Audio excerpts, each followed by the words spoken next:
Hey Xiang Wang family, welcome back. Let's start our new chapter. अगर बात wing और वांग जी की रिलेशन की जाए तो वो बहुत ज़्यादा खूबसूरत था, हेल्दी भी था और साथ ही बहुत ब्यूटीफुली ग्रो भी हो रहा था।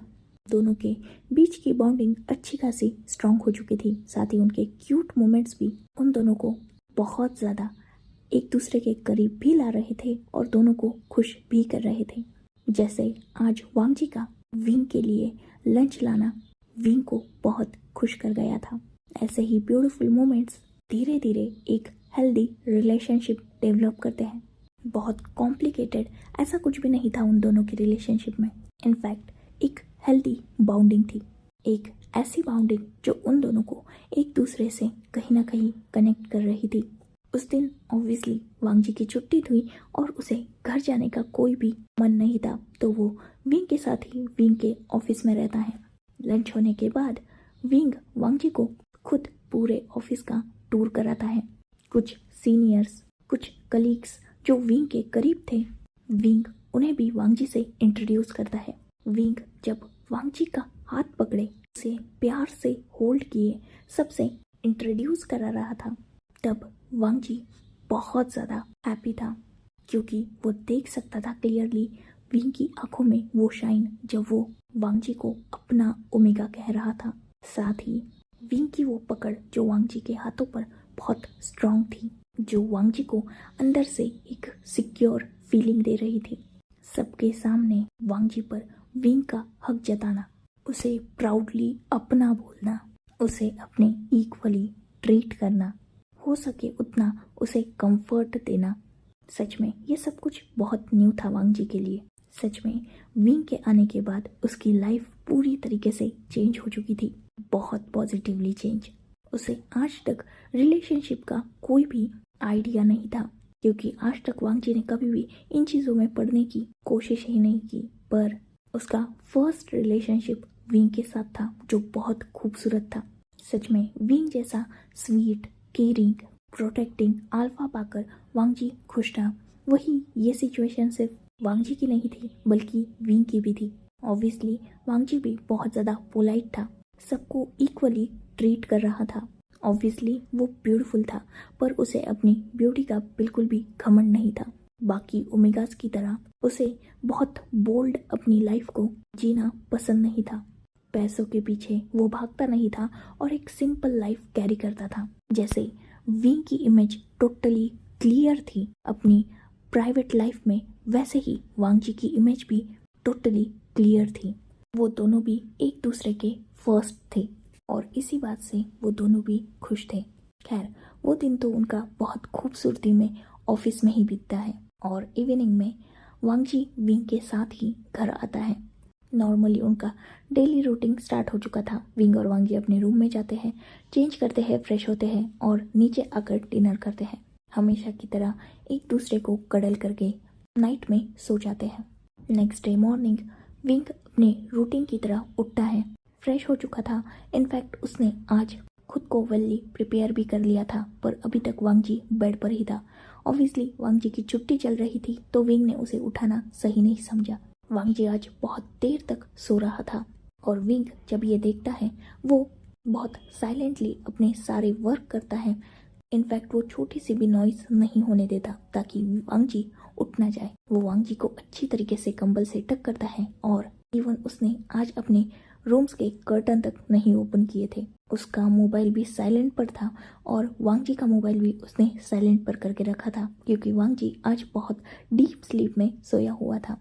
विंग जिसकी आज मॉर्निंग में एक इम्पोर्टेंट मीटिंग थी इसीलिए वो जल्दी रेडी हो चुका था। वो वांग जी को वैसे ही सोता हुआ छोड़कर बस उसके फोरहेड पर एक किस करता है और रूम के डोर को शांति से क्लोज करके वो ब्रेकफास्ट टेबल पर आ चुका था। जियांग चैंग ऑलरेडी विंग का इंतजार कर रहा था। जियांग, फेंग मियान, जियांग चैंग और विंग तीनों भी ब्रेकफास्ट करते हैं और फेंग मियान आज जब विंग के साथ वांग जी को नहीं देखते तो वो विंग को वांग जी के बारे में पूछते हैं। विंग फेंग मियान को बताता है कि वांग जी अभी भी सो रहा है और उसे कोई भी डिस्टर्ब करने नहीं जाएगा। जब वो खुद उठ जाएगा तब वो खुद प्रिपेयर हो जाएगा। ये सुनकर फेंग मियान नोट करते हैं और उनके फेस पर एक स्माइल थी। विंग और जियांग चैंग ब्रेकफास्ट कंप्लीट करने के बाद वहाँ से अपने वर्क प्लेस के लिए निकल जाते हैं। वही जियांग फैंगमियान जब देखते हैं कि विंग की कार मेंशन से बाहर जा चुकी है, वो एक स्मोक करते हैं और सीधा सारे सर्वेंट्स को मेंशन से बाहर जाने के लिए बोल देते हैं। ऑब्वियसली सारे सर्वेंट्स को रीज़न तो नहीं पता था, पर जियांग फैंगमियान का ऑर्डर वो मान लेते हैं और मेंशन से बाहर निकल जाते हैं। जियांग फैंगमियान विंग के रूम के पास जाते हैं और वो रूम के डोर को ओपन करते हैं। ऑब्वियसली विंग डोर लॉक करके तो नहीं जाएगा क्योंकि अंदर उसका ओमेगा सो रहा है, तो उसने बस डोर को खींचा था, जिस वजह से डोर आसानी से अनलॉक हो जाता है। जियांग फैंगमियान अंदर जाते हैं और वो देखते हैं कि वांग जी पीसफुली बेड पर अभी भी सोया हुआ है। जियांग फैंगमियान रूम के डोर को अंदर से लॉक करते हैं और वो वांग जी के करीब बढ़ने लगते हैं। वो वांग जी के पास जाते हैं और उसके साइड में बैठ जाते हैं बेड पर। वो वांग जी के फेस पर, जो सोते हुए बहुत मासूम लग रहा था, अपने फिंगर्स से टच करने लगते हैं। वांग जी जो नींद में था, धीरे धीरे उस टच की वजह से वो अपनी आइज को मूव करने लगता है। ऑब्वियसली ये उसका रूम था और उसका बेड था। उसके बेड में सुबह सुबह उसे विंग के फेस को देखने की आदत थी। अभी भी विंग के वो फेरोमोन्स उस बेड पर थे और जियांग फैंगमियान ने आज अपने फेरोमोन्स का यूज़ नहीं किया था, जिस वजह से वांग जी के आसपास अभी भी विंग के ही फेरोमोन्स थे। वांग जी को नींद में ये मिसअंडरस्टैंडिंग हो जाती है कि जो उसके फेस पर हाथ घुमा रहा है वो विंग है, इसीलिए वो एक सॉफ्ट स्माइल के साथ बिना अपनी आईज ओपन किए ही विंग का हाथ समझ के फैंगमियान के हाथ को पकड़ लेता है और अनकॉन्शियसली ही उसके माउथ से एक सॉफ्ट वॉइस में वो कहता है, अल्फा। बस 1 सेकंड गुजरा था और वो तुरंत ही उस हाथ को अपने फेस से दूर पुश कर देता है, क्योंकि ऑब्वियसली वो विंग का टच पहचानता था। वांग जी तुरंत अपनी आईज ओपन करता है और उसके सामने जियांग फैंगमियान का फेस था। वांग जी जो एक ही झटके में उठकर सीधा बेड से नीचे उतर चुका था और वो फैंगमियान की तरफ गुस्से से देख रहा था। फैंगमियान जिसके फेस पर एक क्रिपी स्माइल थी, वही वांग जी जो ऑब्वियसली पहले तो थोड़ा शॉक हो चुका था, पर बाद में उसके फेस पर गुस्सा था। वांग जी ने नाइट वेयर पहन के रखा था और वो अभी अभी नींद से उठा था, तो वो मैसी लग रहा था। वांग जी ने एक लूज वाइट नाइट शर्ट और लूज पजामा पैंट पहन के रखी थी। जियांग फैंगमियान जब वांग जी को ऐसे देखते हैं, उनका स्मक और भी ज़्यादा क्रीपी हो चुका था और वो बेड से उतरकर वांग जी की तरफ पढ़ने लगते हैं। वांग जी जब ये देखता है, वो ऑब्वियसली जियांग फैंगमियान को वार्न करता है कि वो उसके पास ना आए, वरना इसका अंजाम बहुत गलत होगा। वांग जी बिल्कुल उन पर मर्सी नहीं दिखाएगा और इवन वो विंग को भी ये सब कुछ बता देगा। जब जियांग फैंगमियान ये सुनते हैं, वो क्रिपीली स्माइल करते हुए कहते हैं, तुम्हारी बातों पर क्या तुम्हारा अल्फा यकीन करेगा? ये सुनते ही वांग जी फैंगमियान की तरफ गुस्से से देखते हुए कहता है, मेरा अल्फा मुझसे प्यार करता है तो मुझ पे यकीन भी करेगा। ये सुनते ही फैंगमियान जो वांग जी की तरफ अपने कदमों से बढ़ रहे थे, वो वैसे ही क्रिपी स्माइल के साथ कहते हैं, बताओगे तो तब ना जब मैं तुम्हें बताने लायक छोड़ूंगा। मेरी बात मान लो ओमेगा, चुपचाप मेरे सामने सरेंडर कर दो। बिलीव मी, इस बारे में तुम्हारे अल्फा को कुछ नहीं पता चलेगा। बस 1 रात की ही तो बात है, कुछ वक्त, उसके बाद तुम अपने अल्फा के साथ नॉर्मल लाइफ बिताना। बस एक बार मुझे सेटिस्फाइड कर दो। किसी को पता नहीं चलेगा, इस रूम के बाहर भी ये बात नहीं जाएगी। कोई मेड नहीं है घर पे, कोई सर्वेंट नहीं है, किसी को नहीं पता चलेगा। बस एक वक्त की तो बात है। ये सुनना था कि वांग जी को इतना डिस्गस्टिंग फील होता है, साथ ही उसका गुस्सा बढ़ रहा था। फैंगमियान जो वांग जी के पास आ चुके थे, वही वांग जी जो पीछे दीवार से लग चुका था। फैंगमियान वांग जी के करीब आकर उसके टी शर्ट को एक शोल्डर से पकड़ लेते हैं और उसे वो खींचने ही वाले थे, तभी वांग जी जो ऑब्वियसली बहुत स्ट्रांग बंदा था, वो सीधा फैंगमियान को स्लैप कर देता है और अपने आप से दूर पुश कर देता है। जैसे ही फैंगमियान ने ये देखा था, वो गुस्सा हो चुके थे। ऑब्वियसली वांग जी एक ओमेगा है और फैंगमियान एक अल्फा, और ये बात उनके ईगो पर लग चुकी थी कि एक नॉर्मल ओमेगा उन्हें स्लैप कर रहा है, जिसकी उनके सामने कोई भी औकात नहीं है। क्या है वांग जी के पास? ना पैसा है, ना पावर है, ना पोजीशन है, बस विंग है। और विंग के भरोसे वो इतना कूद रहा है कि फेंग मियान जैसे पर्सन पर हाथ उठाने की हिम्मत। फेंग मियान जिनका स्लैप की वजह से फेस वन साइड हो चुका था और उनके माइंड में फिलहाल गुस्सा बढ़ चुका था, वो वांग जी की तरफ गुस्से से देखते हैं और उसे दूसरे ही पर जोर से स्लैप कर देते हैं, जिससे वांग जी अपना एक चीक पकड़ के फेंग मियान की तरफ गुस्से से देखने लगा था। ऑब्वियसली वो इतना आसान ओमेगा नहीं है। हाँ, वो इनोसेंट है, इसका मतलब ये नहीं कि वो हर किसी के सामने झुकता रहेगा। खुद को प्रोटेक्ट करना वो जानता है और वो वी वुशियान का ओमेगा है। इतना आसान है उसे अपने सामने झुकाना। और विंग तो उसकी लाइफ में अभी आया है, मैक्स 10 या 12 दिन हुए वांग जी को उसका ओमेगा होकर, पर उससे पहले भी वांग जी ने ऐसे लोगों को निपटा है, लड़ा है वो पहले भी दुनिया से। ऑब्वियसली वो प्रिटी था तो हर अल्फा की नीयत उस पर फिसल ही जाती थी और बहुतों ने उसके साथ मिसबिहेव करने की गलती भी की है, पर वांग जी उन सबसे लड़ा है तो वो क्या फेंग मियान के आगे इतने आसानी से घुटने टेकेगा? नहीं, ये कभी नहीं होगा। डरा नहीं था वो फेंग मियान के स्लैप से, इनफैक्ट उन्हें गुस्से से घूर रहा था। फेंग मियान जिन्हें वांग जी का ये लुक पसंद नहीं आ रहा था, वो वांग जी के करीब जाते हैं और इससे पहले कि वो कुछ कर पाते, वांग जी तुरंत फेंग मियान को उनके प्राइवेट पार्ट पर किक कर देता है, जिससे फेंग मियान अपना प्राइवेट पार्ट पकड़ के पीछे हट चुके थे और वो वांग जी को गुस्से से घूर रहे थे। वांग जी जो रूम के बाहर जाने की कोशिश कर ही रहा था, तभी फेंग मियान खुद को संभालते हैं और वो भागते हुए वांग जी के पीछे जाकर उसके हेयर्स को पीछे से टाइटली ग्रैब कर लेते हैं। वांग जी जो ऑब्वियसली सोया हुआ था तो उसके हेयर्स ओपन थे, आसानी से वो फेंग मियान के हाथों में आ चुके थे। वांग जी जो फेंग मियान के हाथों पर हिट कर रहा था ताकि वो उसे छोड़ दे, पर फेंग मियान जिन्हें वांग जी पर बहुत ज़्यादा गुस्सा आया था, वो वांग जी के हेयर से पकड़ के ही उसे अपनी तरफ मोड़ते हैं और उसे और एक जोर से स्लैप करते हैं, जिससे वांग जी जमीन पर गिर चुका था। फेंग मियान तुरंत ही वांग जी के ऊपर जमीन पर लीन हो जाते हैं और वो वांग जी के क्लोथ्स को खींचने लगते हैं। वांग जी जो इन सब चीज़ों से थोड़ा डर चुका था, वो फेंग मियान को स्ट्रांगली रेजिस्ट कर रहा था, पर फेंग मियान डायरेक्टली वांग जी का गला पकड़ लेते हैं और उसे टाइटली प्रेस करने लगते हैं जमीन पर, जिससे वांग जी चोक हो रहा था।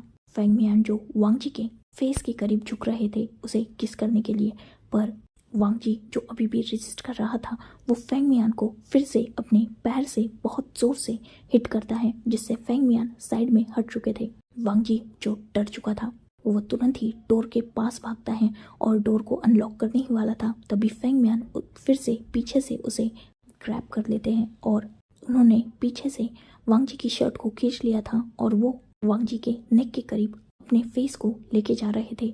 वांग जी जो ऑब्वियसली इन हरकतों को और टॉलरेट नहीं कर सकता था और ऑब्वियसली एक अल्फा थे फेंग मियान, वांग जी की स्ट्रेंथ कितनी भी की तो कम ही होगी, फिर भी वो स्ट्रांगली रेजिस्ट कर रहा था। वो जैसे तैसे करके फेंग मियान के हाथों से छूट जाता है और उन्हें अपनी फुल स्ट्रेंथ से बैक पुश करता है, जिससे फेंग मियान लड़खड़ा चुके थे और नीचे ज़मीन पर गिर चुके थे। इसी बात का फ़ायदा उठाकर वांग जी सीधा रूम का डोर ओपन करता है और वो रूम के बाहर भागने लगता है। वांग जी जो बहुत ज़्यादा डर चुका था, क्योंकि ऑब्वियसली फेंग मियान के इस बर्ताव से उसके दिल में डर और वो डिस्गस्टिंग फीलिंग दोनों भी सेम टाइम पे आ चुकी थी। वांग जी वैसे ही भागते हुए मैंशन के बाहर जाता है और पीछे से फेंग मियान उसके नाम से चिल्ला रहे थे। वांग जी भागते भागते बाहर जाता है और ऑब्वियसली बाहर गार्ड्स थे। वांग जी रोते हुए उनसे कीज मांगता है।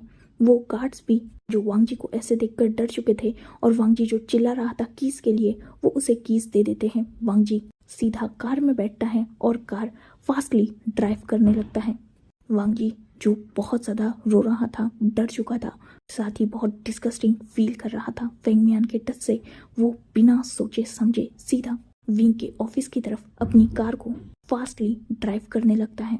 1 घंटे का सफ़र उसने करीबन आधे घंटे में ही तय कर लिया था और इस पूरे सफ़र के दौरान वो कंटिन्यूअसली रोते जा रहा था। वांग जी कार को ऑफिस के बाहर पार्क करता है और कार का डोर ओपन करके सीधा अंदर भागने लगता है। उसने कार का डोर तक क्लोज नहीं किया था और वो ऑब्वियसली विंग का ऑफिस भी जानता था और उसका पर्सनल एलिवेटर भी। वो उस तरफ भागता है। सारे लोग वांग जी को वियर्ड नज़रों से देख रहे थे क्योंकि ऑब्वियसली उसने नाइट वेयर पहन के रखा था और उसने अपनी स्लीपर्स तक नहीं पहनी थी। वो बहुत ज़्यादा मेसी लग रहा था, डरा हुआ लग रहा था। वांग जी भागते हुए एलिवेटर से सीधा विंग के ऑफिस फ्लोर पर पहुंचता है। वांग जी विंग के ऑफिस का डोर ओपन करता है और उसे लगा था कि सामने वो विंग को देखेगा, पर सामने विंग नहीं था। ये देखकर वांग जी गार्ड्स को चिल्लाते हुए पूछता है कि विंग कहाँ है। गार्ड्स जो खुद वांग जी को ऐसे देखकर बहुत ज़्यादा शॉक हो चुके थे, वो वांग जी को बताते हैं कि विंग सर मीटिंग में है। वांग जी जो जानता था कि विंग के फ्लोर पर ही नेक्स्ट उसका मीटिंग रूम है, वो भागते हुए सीधा मीटिंग हॉल में एंटर कर जाता है। वांग जी जो बहुत ज़्यादा बुरी कंडीशन में था, वो जैसे ही विंग को सीईओ की चेयर पर देखता है वैसे ही भागते हुए विंग की तरफ बढ़ता है। वही विंग जो यहाँ वांग जी को देखकर खुद शॉक हो चुका था, वो खड़ा हो चुका था और इससे पहले कि वो वांग जी की तरफ बढ़ पाता, वांग जी सीधा विंग के पास जाता है और उसे टाइटली हग कर लेता है। विंग जो बहुत शॉक हो चुका था क्योंकि वांग जी नाइट वेयर में है और वो इतना मेसी रो क्यों रहा है। विंग जो कुछ भी समझ नहीं पाया था, वो वांग जी को टाइटली हग कर लेता है और उसे बहुत प्रोटेक्टिवली अपने पास छुपा लेता है। वांग जी जो विंग की बाहों में आते ही बहुत ज़्यादा रोने लगा था। वही विंग जिसने वांग जी की हालत देखी थी, वो तुरंत ही वांग जी को अपने आप से थोड़ा दूर करता है, पर वांग जी जो विंग से दूर हो ही नहीं रहा था, पर विंग जैसे तैसे वांग जी की पकड़ को थोड़ा अपने आप से ढीला करता है और उसकी चेयर के पीछे जो उसने अपना कोट डाला हुआ था उसे उठाकर वो वांग जी की बॉडी पर पहले रैप करता है क्योंकि ऑब्वियसली वांग जी बहुत मेसी हो चुका था। विंग एक नज़र सबकी तरफ देखता है और उन सबको बाहर जाने के लिए बोलता है। सारे लोग भी वांग जी को ऐसे देखकर कहीं ना कहीं शॉक और सरप्राइज दोनों हो चुके थे। वही जियांग चैंग भी वांग जी को ऐसी कंडीशन में देखकर बहुत ज़्यादा शॉक हो चुका था, पर विंग के कहने पर वो सब तुरंत ही मीटिंग हॉल से बाहर निकल जाते हैं और डोर को लॉक कर देते हैं। विंग वांग जी को अपने करीब करता है और उसे कंफर्ट करने लगता है। वो अपने स्मूथिंग और कामिंग फेरोमोन्स को रिलीज करने लगता है और फिलहाल तो वांग जी से कुछ नहीं पूछता, बस शांति से उसे अपनी हरकतों से संभालने लगता है। जैसे वो वांग जी को टाइटली हग करता है, उसे कंफर्ट करने के लिए उसकी बैक को रब करता है, अपने फेरोमोन्स से उसे रिलीफ फील कराने की कोशिश करता है। वांग जी जो बहुत बुरी तरीके से रो रहा था, इनफैक्ट वो विंग की बाहों में शिवर कर रहा था। बहुत देर हो चुकी थी उन्हें ऐसे ही हग किए हुए, करीबन 15 से 20 मिनट तो बीत ही चुके थे। धीरे धीरे वांग जी विंग की वजह से थोड़ा कंफर्ट फील करने लगता है और वो अपनी पकड़ को विंग की बॉडी पर से लूज करने लगता है। विंग जब ये देखता है, वो वांग जी को अपने आप से थोड़ा दूर करता है और तुरंत ही उसे अपनी बाहों में होल्ड कर लेता है। ऑलरेडी उसने अपने ब्लेजर को वांग जी की बॉडी पर अच्छी तरीके से सेट कर दिया था, तो वो वैसे ही विंग को वांग जी को उस मीटिंग हॉल से बाहर लाता है और अपने ऑफिस में लेके जाता है। वो वांग जी को वैसे ही बाहों में होल्ड किए ऑफिस के डोर को लॉक करता है अंदर से और वांग जी को अपने लैप में लिए वो काउच पर बैठ जाता है। वांग जी जिसकी आंखों से अभी भी आंसू बह रहे थे और वो अपने फेस को विंग के चेस्ट में हाइड किए सिसक रहा था। सामने टेबल पर जो पानी रखा था, विंग उसे लेता है और वांग जी को पिलाने लगता है। वांग जी जो अब थोड़ा बहुत खुद को संभाल चुका था, वो वाटर ड्रिंक करता है और बाद में वो विंग की तरफ देखने लगता है। विंग जो वांग जी के चीक पर हाथ रखता है और जैसे ही उसने टीयर वाइप करने के लिए अपने हाथों को बढ़ाया था, वैसे ही वो अपने हाथों को रोक देता है और वांग जी के चिन पर अपना हाथ रख के वो वांग जी के फेस को देखने लगता है। जैसे ही वांग जी ने विंग की आंखों में देखा था, वांग जी डर चुका था क्योंकि विंग की आंखों में आग उतर आई थी। क्लियरली वांग जी के दोनों गालों पर फेंग मियान की स्लैप की वजह से रेड मार्क्स गिर चुके थे। विंग वांग जी की तरफ देखता है और ऑब्वियसली वो गुस्सा हो चुका था, तो उसी वॉइस में पूछता है, तुम्हारे चीक्स पर ये क्या हुआ? किसने तुम्हें हाथ लगाने की हिम्मत की? वांग जी जो विंग की इतनी डीप वॉइस सुनकर डर चुका था, वो विंग की तरफ देख रहा था जिसकी आंखों में खून उतरा हुआ था और उसका पूरा फेस डार्क हो चुका था। विंग का इतना गुस्सेल फेस वांग जी ने फर्स्ट टाइम देखा था और वांग जी इस फेस से डर चुका था। विंग वांगजी को अपने आप से और थोड़ा दूर करता है और उसकी तरफ देखने लगता है। उसे अच्छी तरीके से स्कैन करने के बाद विंग फिर से उसे अपनी डीप वॉइस में पूछता है, बताओ तुम्हें हाथ लगाने की हिम्मत किसने की? वांगजी जो डर चुका था वो विंग के ही पास जाता है और उसके चेस्ट में खुद को हाइड करने लगता है क्योंकि वो खुद भी डरा हुआ था। विंग जब ये देखता है वो वांगजी को अपने पास खींचता है और उसे टाइटली हग करता है, पर उसकी दोनों मुट्ठियां कस चुकी थी। वांगजी जो विंग की बाहों में सिमटा हुआ था उसे फिर से विंग की डीप वॉइस सुनाई देती है, बताओ किसने किया तुम्हारे साथ ये सब कुछ? किसी ने तुम्हें छुआ है ना?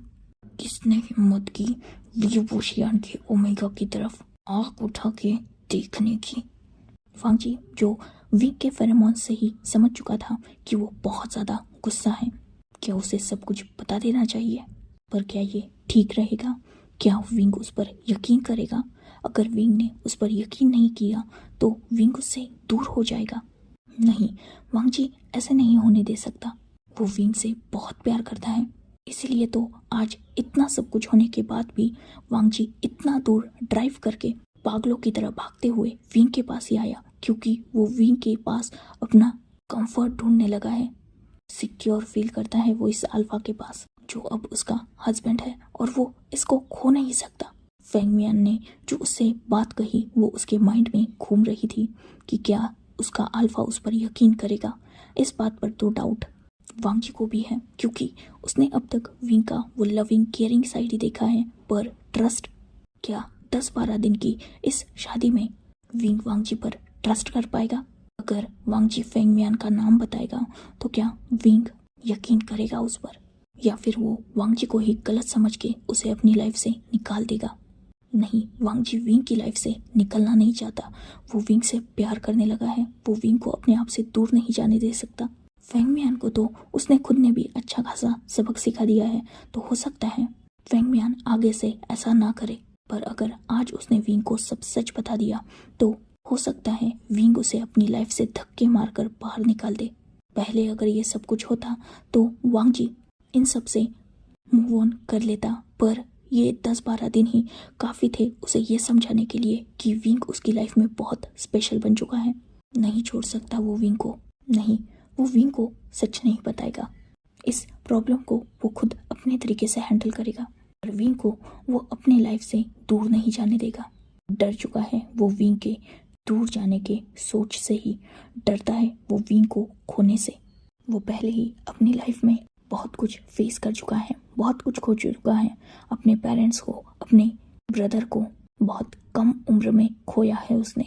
उसके बाद उसकी लाइफ में नी फैमिली आई। नी फैमिली से उसे पूरा प्यार सपोर्ट मिला, पर इतने सालों में भी नी फैमिली उसके साथ वो स्ट्रॉन्ग बॉन्ड नहीं बना पाई जो 10-12 दिनों में ही विंग ने उसके साथ बना लिया है। वांगजी ऑलरेडी इंट्रोवर्ट है, अपनी फीलिंग्स को वो ठीक से डिस्क्राइब नहीं कर पाता वर्ड्स में, और ऐसी सिचुएशन में भी उसका फैमिली बैकग्राउंड और उसके बारे में सब कुछ जानते हुए इतने बड़े बिजनेसमैन ने उसे एज हिज ओमेगा एक्सेप्ट किया है। सच्चा प्यार है वांगजी विंग का और विंग वांगजी का। वो एक गलती से अपना प्यार अपने आप से दूर जाते हुए नहीं देख सकता। अगर विंग उसकी लाइफ से दूर चला गया, टूट जाएगा वो, शायद मर जाएगा वो। नहीं, बस कुछ दिनों की बात है। उसके बाद जब विंग उसे मार्क कर देगा तब तो ये प्रॉब्लम ही खत्म हो जाएगी। फिर फेंग मियान उसके पास नहीं आ सकता, क्योंकि मार्क ओमेगा के बॉडी से उसके अल्फा के फेरोमोन्स रिलीज होते हैं जो उसे बाकी अल्फा से प्रोटेक्ट करते हैं। और विंग तो एक स्ट्रॉन्ग डोमिनेटेड अल्फा है। उसके फेरोमोन्स बहुत ज़्यादा अग्रेसिव हैं, बहुत ज़्यादा डोमिनेटेड है। इवन अभी भी उसकी बॉडी से गुस्से की वजह से वो अग्रेसिव और डोमिनेटेड फेरोमोन्स ही स्प्रेड हो रहे हैं। उसकी हीट आने में अभी बस 5 या 6 दिन बचे हैं। तब तक उसे ये सब कुछ संभालना होगा। उसके बाद जब वो एक बार मार्क हो जाएगा तब कोई भी उसके पास आने की हिम्मत ही नहीं करेगा। यही सोचकर वांगजी विंग की तरफ देखता है जो उसी की तरफ देख रहा था। अभी भी उसके फेस पर वो गुस्सा था। वांगजी जो झूठ बोलना तो नहीं चाहता था, पर खुद को विंग की बाहों में समेटते हुए वो बिना विंग के साथ आई कांटेक्ट किए उसे अपनी ब्रेकिंग वॉइस में कहता है, वो मॉर्निंग में मैंने एक डरावना सपना देखा। मैं डर गया और बेड से गिर गया। मैं इतना डर गया कि बिना सोचे समझे ही यहाँ आ गया। जैसे ही ये बात विंग सुनता है, वो वांगजी को अपने आप से दूर करता है और वांगजी की आंखों में डीपली देखते हुए अपनी डीप वॉइस में कहता है, क्या बेवकूफ़ समझते हो अपने अल्फा को? तुम्हारा झूठ ना पकड़ सकूं, इतना बेवकूफ़ तो मैं नहीं हूँ। तुम्हारे फेस को देखकर यह क्लियरली लग रहा है कि किसी ने तुम्हें हर्ट किया है, मारा है किसी ने तुम्हें। किसने तुम्हें मारा? बोलो, मुझसे डरो मत। मैं तुम पर यकीन करूँगा, चाहे जो कुछ भी है। मुझे सच बताओ, 1 घंटा भी नहीं हुआ है मुझे अपने ऑफिस आए हुए। 2 घंटे पहले मैंने तुम्हें देखा था अपने बेड पर पीसफुली सोते हुए। इतने से वक्त में तुम्हें ऐसा कौन सा ड्रीम आ गया जो तुम यहाँ भागते हुए पागलों की तरह आए हो? अपनी कंडीशन देखो, पूरे मैसी हो तुम। स्लीपर्स तक नहीं पहनी है तुमने, नाइट क्लोथ में ऐसे ही भागते हुए पागलों की तरह यहाँ आए हो, बस एक ड्रीम की वजह से।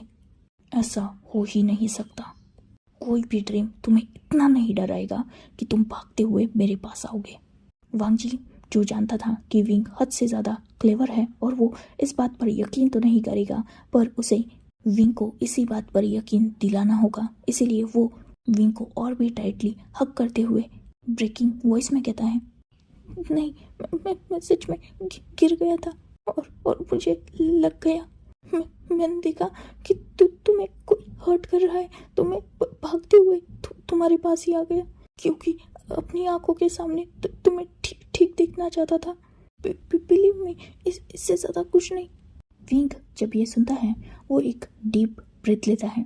खुद को हो सके उतना काम करने की कोशिश करते हुए वो वांगजी को अपने आप से थोड़ा दूर करता है और उसकी आंखों में देखते हुए कहता है, माय ओमेगा, सच बताओ मुझे, क्या सचमुच तुम यहाँ एक ड्रीम की वजह से इतने पागलों की तरह भागते हुए आए, वो भी ऐसी हालत में? वांगजी जो फिर से अपने हेड को विंग के चेस्ट में छुपा लेता है और उसे कन्विंस करने की कोशिश करते हुए कहता है, बिलीव मी अल्फा, यही हुआ। मैं डर चुका था, इसलिए मैं बस तुम्हें देखना चाहता था, तो मैंने सोचा ही नहीं और मैं यह भागते हुए आ गया। मुझे माफ़ कर दो। मैं जानता हूँ मुझे ऐसे नहीं आना चाहिए था। मैंने तुम्हारी इंसल्ट करा दी। पर विंग तुरंत वांगजी को दूर करता है और उसकी आंखों में देखता है। वो कुछ पल वांगजी की आंखों में ही देखता रहता है, पर वांगजी को ही ऑब्वियसली गिल्टी फील हो रहा था। वो विंग से झूठ बोल रहा था, इसलिए वो विंग से अपने आई कांटेक्ट को तुरंत ही ब्रेक कर देता है। वांगजी एक डीप ब्रीथ लेता है और विंग एक डीप ब्रीथ लेता है और वो वांगजी के हेड पर किस करते हुए सॉफ्टली कहता है, it's okay, I believe you. और तुमने कोई मुझे एम्बेरस नहीं किया, ना ही मेरी कोई इंसल्ट हुई है। It's okay, I understand. हो सकता है सच में तुम्हें डरा दिया हो उस ड्रीम ने। कोई नहीं, नेक्स्ट टाइम से जब तक तुम नहीं उठोगे तब तक मैं भी तुम्हारे पास से नहीं हिलूंगा। शायद ये मेरी ही गलती है, मैं ही आज जल्दी आ गया। मुझे तुम्हें उठा देना चाहिए था या शायद अपने साथ लाना चाहिए था। चलो कोई नहीं। क्या अब तुम ठीक फील कर रहे हो? वांगजी नोट करता है और उसे अपनी सॉफ्ट वॉइस में कहता है, फेरोमोन्स, आपके फेरोमोन्स बहुत ज़्यादा डोमिनेटेड है, मुझे पसंद नहीं आ रहे। विंग खुद को काम करते हुए वांगजी को वैसे ही उठा लेता है और अपने ऑफिस की सारी विंडोज़ को ओपन कर देता है। वो वांगजी को फिर से अपने करीब करके काउच पर लेकर बैठ जाता है और उसके इर्द गिर्द अपने स्मूथिंग फेरोमोन्स को रिलीज करने लगता है, जिससे वांगजी को कामिंग फील हो। वांगजी जो अब धीरे धीरे शांत होने लगा था, वही विंग जो वांगजी को बहुत गौर से देख रहा था। वांगजी जो विंग की उन डीप नज़रों को अपने ऊपर फील कर सकता था, पर वो हो सके उतना खुद को छुपा रहा था, साथ ही विंग के साथ आई कांटेक्ट अवॉइड कर रहा था। विंग जब ये देखता है, वो वांगजी को अपने करीब करता है और उसकी तरफ से अपनी नज़रें हटा लेता है। वो वांगजी को टाइटली हग करते हुए उसे कंसोल करता है और उसे शांत करवाता है। विंग के उन स्मूथिंग फेरोमोन्स के चलते वांगजी धीरे धीरे काम होने लगता है और वो विंग की ही बाहों में धीरे धीरे स्लीपी फील करने लगता है।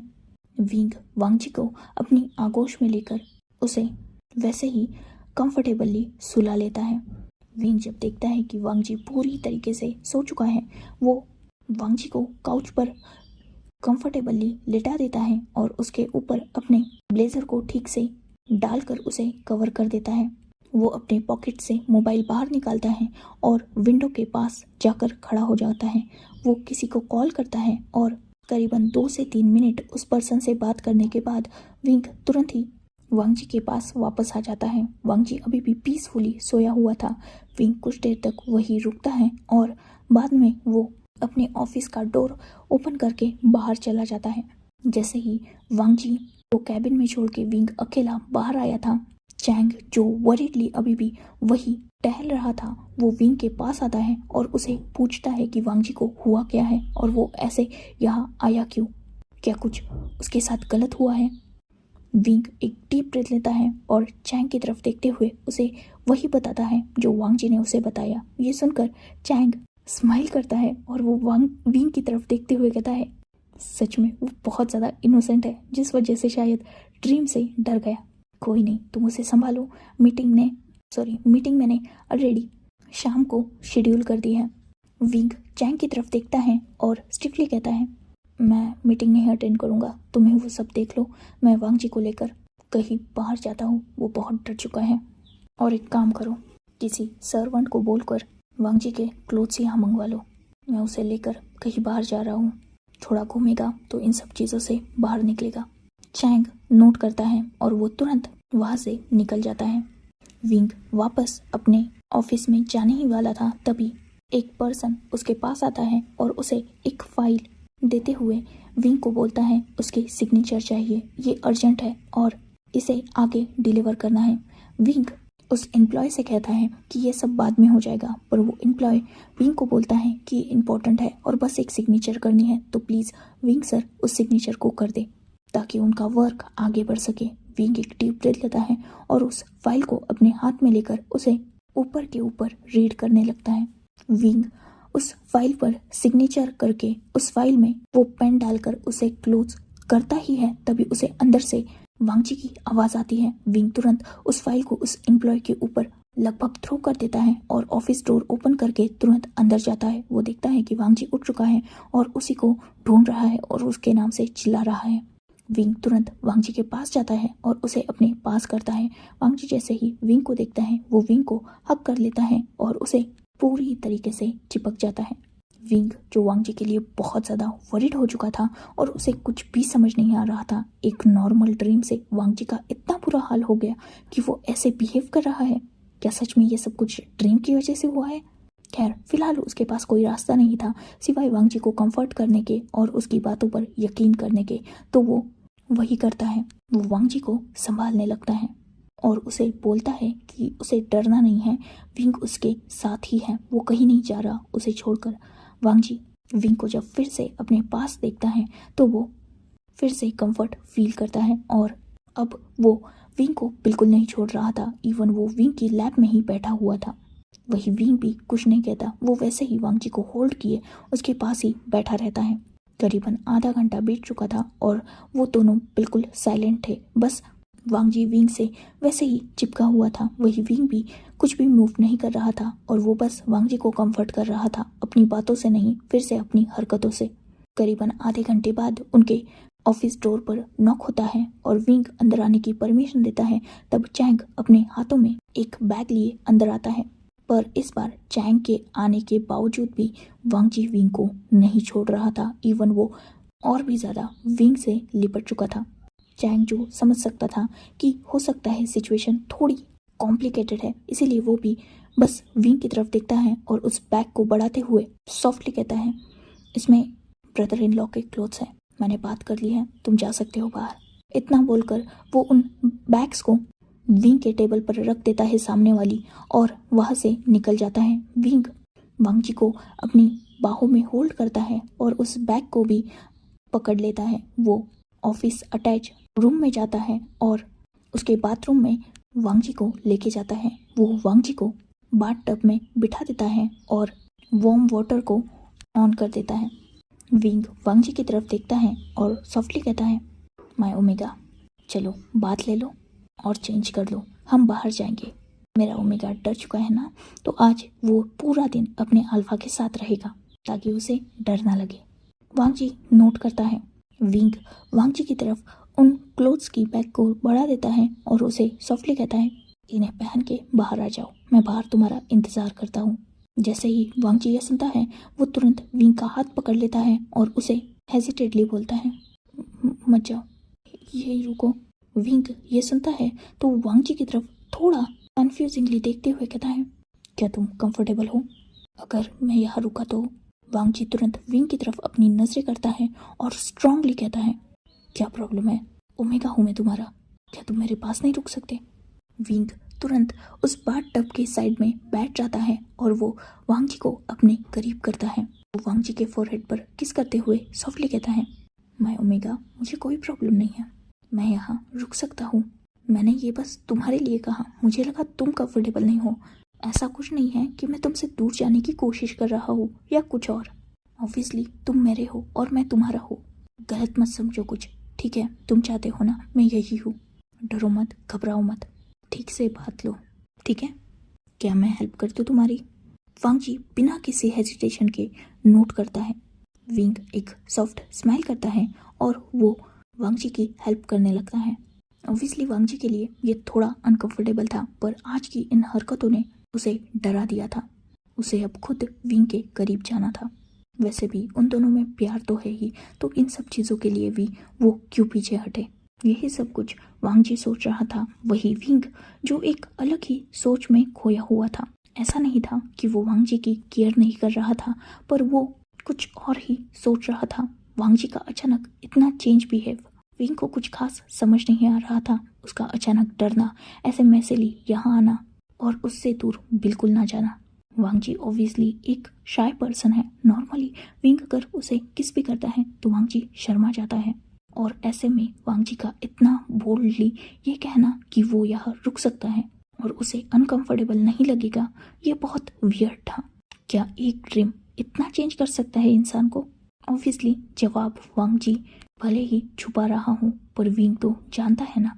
खैर फिलहाल तो वो वांग जी को कुछ भी गलत फील नहीं होने दे सकता, इसीलिए वो जैसा वांग जी कह रहा था वैसा ही कर रहा था। वो वही रुकता है और वांग जी की हेल्प करता है उसके हेयर वॉश करने में और उसके बाकी नॉर्मल वर्क में। वांग जी जब प्रॉपरली बात ले लेता है तब वो विंग को टर्न होने के लिए बोलता है। विंग बहुत आसानी से उठ जाता है और वो दूसरी तरफ फेस करके खड़ा हो जाता है। वांग जी बाहर निकालता है और विंग उसे डाल देता है। वांग जी खुद को क्लीन करता है और वो इनर्स को पहन लेता है। उसके बाद वो विंग को बोलता है कि क्लॉथ पहनने में उसकी हेल्प कर दे। विंग भी मान जाता है। विंग जब वांग जी को क्लोथ्स पहना रहा था तब वो वांग जी की तरफ ही देख रहा था। वांग जी जैसे वियर्ड लग रहा था तो वो विंग को पूछ लेता है कि विंग उसकी तरफ ऐसे क्यों देख रहा है। विंग वांग जी को हक करता है और सॉफ्टली कहता है, एक ड्रीम की वजह से तुम्हारी हालत कुछ ज़्यादा ही खराब हो चुकी है। देखो कितने हर्ट हो चुके हो तुम, तुम्हारे दोनों चीक्स रेड हो चुके हैं। इवन तुमने नोटिस किया या नहीं ये नहीं पता, पर तुम्हारे पैरों में तक लगा हुआ है। वैसे ही भागते हुए आए हो तुम, तुम्हारे पैरों से ब्लीडिंग तक हो रही है और उस बात की भी तुम्हें कोई भी फिक्र नहीं है। इवन मुझे तो लगता है तुम्हें रियलाइज भी नहीं है अपने दर्द का। क्या सच में इतना इफेक्ट कर सकता है एक ड्रीम इंसान पर? ये कुछ वियर्ड लग रहा है। माय ओमेगा, अगर सच में ड्रीम की बात है तो ठीक है, पर अगर कुछ गलत है तो मुझे बता दो। मैंने तुमसे पहले भी कहा और अब भी कह रहा हूँ, मैं तुम पे बिलीव करता हूँ और तुम जो भी बोलोगे मैं उसे मानूंगा। तुम्हें मुझे प्रूफ देने की तक ज़रूरत नहीं पड़ेगी। बस एक वर्ड मुझे सच बोल दो, क्योंकि तुम्हारी सिचुएशन और तुम्हारे एक्शंस इस बार तुम्हारे वर्ड्स को ठीक से मैच नहीं कर पा रहे। वांग जी विंग को हक करता है और कहता है, शायद आगे से मेरे साथ कुछ भी हुआ मुझे तुम्हारे पास तो आना ही नहीं चाहिए, क्योंकि तुम मेरी बातों पर यकीन तो नहीं कर रहे, ऊपर से मुझ पर डाउट कर रहे हो। मैं ही बेवकूफ़ था जो भागते हुए यहाँ आ गया, मुझे यहाँ आना ही नहीं चाहिए था। तुम तो मुझ पर ही डाउट कर रहे हो। विंग जब ये सुनता है वो एक डीप ब्रीथ लेता है और वांग जी को अपने करीब करते हुए कहता है, इट्स ओके, शायद मैं ही ज़्यादा सोच रहा हूँ, मुझे माफ़ कर दो, ऐसी कोई बात नहीं है, तुम हमेशा मेरे पास आ सकते हो। मैं आगे से तुम पर डाउट नहीं करूँगा। I believe you and don't worry, हर ड्रीम सच नहीं होता। मैं तुम्हारे पास हूँ और हमेशा रहूँगा। इतना बोलकर विंग भी वांगजी को टाइटली हग बैक करता है, पर वो समझ सकता था कि आज वांगजी उससे इसलिए चिपक रहा है क्योंकि वो विंग के साथ आई कांटेक्ट अवॉइड करने की कोशिश कर रहा है। ऑब्वियसली इतने दिनों से वो दोनों साथ हैं और विंग वांगजी को अच्छी तरीके से जान चुका है। वो जानता है कि वांगजी जब भी झूठ बोलता है वो सामने वाले की आंखों में नहीं देखता, और ऐसा बहुत रेयरली हुआ है कि वांगजी ने विंग के साथ कोई झूठ बोला हो। वांगजी भले ही उन दोनों के रिश्ते को कोजी दिखाने की कोशिश कर रहा है और वो विंग से चिपक रहा है, पर ये एक्ट बहुत अबनॉर्मल है। खैर, वो फिलहाल वांगजी को बस संभाल रहा था और वांगजी को ठीक से रेडी करने के बाद विंग वांगजी को बाहर लाता है और उसे काउच पर बैठा देता है। वो वांगजी की नॉर्मल फर्स्ट एड करता है, खासकर उसके पैरों की जहाँ पर कुछ चोटें लगी थी। वो ठीक से वांगजी की केयर करता है और उसे अपनी बाहों में होल्ड किए ऑफिस से निकल जाता है। वो अपने प्राइवेट एलिवेटर से वांगजी को पार्किंग में लेके आता है और वांगजी को अपनी कार में बैठा देता है। साथ ही वो खुद भी ड्राइविंग सीट पर बैठ जाता है और वांगजी को लेकर अपने साथ बाहर निकल जाता है। So enough for today. Let's take a break. Next chapter in next video. If you like my explanation, like, comment and subscribe my channel. Hopefully you all are enjoying this fan fiction. Goodbye, take care, enjoy your beautiful life.